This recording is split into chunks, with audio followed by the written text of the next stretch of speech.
అంత చండాలమైనటువంటి లేవి గోత్రాన్ని ఆయన యాజకత్వానికి ఏర్పాటు చేసుకున్నాడు.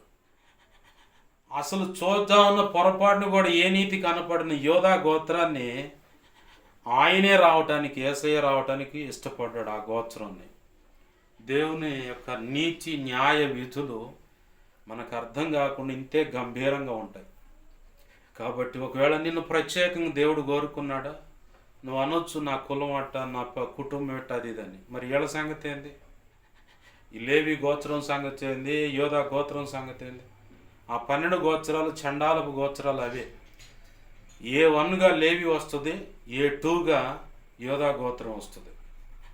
మరి అట్లాంటి చండాలం గోత్రాలని నిత్య యాజకత్వాన్ని దేశపోయి లేవీలకు ఇచ్చాడు. యోధా గోత్రంలోంచి యేసు ప్రభు రావడానికి ఇష్టపడ్డాడు. మరి ఈ 2 గోత్రాలను దేవుడు ఆశీర్వదిస్తే సరిచేయబడలేదా? చరిత్ర చూస్తే పాపమే, పాడే, చండాలమే. ఆయన ఎప్పుడైతే ఆశ్రయించారో, చెప్పిన మాట నిలబడ్డారో, నిన్నెవరెవరు తృణీకరిస్తున్నారో అందరూ కూడా నీ ద్వారా ఆశీర్వదింపబడుతున్నారు.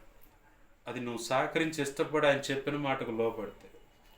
ఆనాడు లేవి గోత్రికులు, యోధా గోత్రికులు ఇష్టపడ్డారు కాబట్టి ఈరోజు యేసు ప్రభు వారు యోధా గోత్రపు సింహం అని పిలువబడుతున్నాడు.